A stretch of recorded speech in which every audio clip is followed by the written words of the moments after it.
I write because he can't say he's hurting because he's supposed to be a man. And I write because she feels stressed out and don't nobody understand. I write because love exists.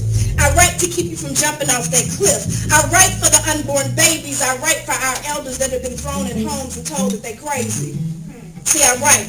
I write for the saints and I write for the sinners. And because we all love God and there are no losers, I only write for the winners. See, I write for heaven and I write for hell, and a place I will never dwell. Because hell for me is a place where where words are absent and lacking, but God is the word, so that will never happen. So I write. I write for the intelligent. I write for the ignorant. I write because we all need deliverance. I write because words have power, and the word has been there with me in my darkest hour. See, I write because I love. I write because of my God above. I write because anything is possible, and I write because you can silence my voice, but my words are unstoppable. See, I write because I have a pen, and my pen has ink, and I write because I have a beautiful mind, and sometimes I like to see what I think. See, I write like a guitarist plays his strings. I write like a singer sings. I write because it keeps me sane. I write because it brings about a change, and a wonderful change has come over me because since I've been writing, it has kept me from committing a 187, serving life in prison on cell block B. See, I write. That's their piece. How y'all doing? Okay, so the theme is gifted, spoken word, love, relationship. We're going to talk about some real life. And has anybody in here ever had to let go of something? Yeah. Someone, someplace. Now, when you let go of something, what's left there?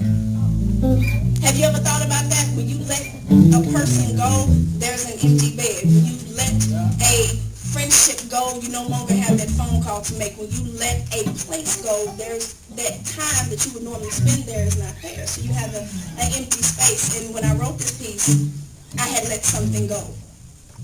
I had let quite a few things go. Actually, my hair, my weight, my eggs, my way of thinking, my way of viewing myself, my self-opinion, my self-destruction. I just started letting stuff go. And sometimes when you let things go, if you don't have nothing to immediately replace it with, it feels lonely. You know what I'm saying? It feels like even though you know you're a beautiful person, you're so used to talking down to yourself, so you don't even know how to communicate with you sometimes. So this piece is called Empty Spaces. I had to let go. Had to know if I could live life without you, without seeing your face day to day. See, I had to create some empty space. And it was hard sometimes, and still is, me letting you go, because you have a part of my soul, not the newness of me, but the old. And even though she is gone, letting you go, removing her ashes from that place that she occupied, which would cause me to feel the chill of alone, cold. That feeling that I feel every time I think about my baby girl I never got to hold, but see, I have to let you go. I have to create, but I keep trying to write my future over my past, and it start looking like ink blocks, like spots. But I'm writing scriptures. Just like you can't put new wine in an old flask, I have to put away my old writings and pick up a new pen and pad. So ashes to ashes, make room for the new. And you would have thought that I would have been glad, but initially I was sad because you weren't there.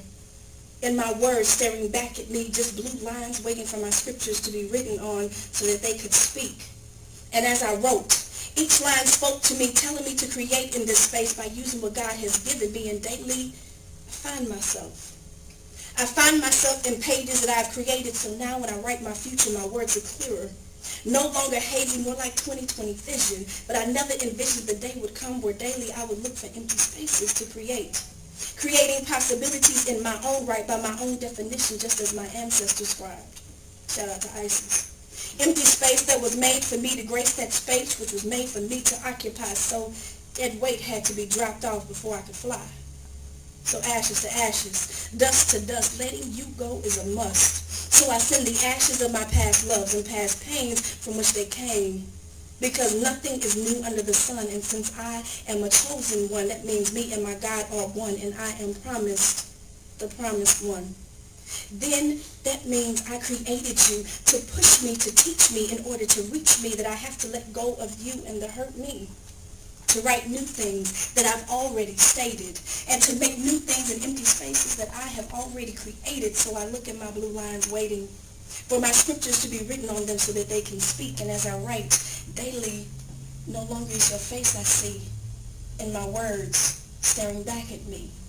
2020 vision, so I write my vision clearly, creating daily in my empty space.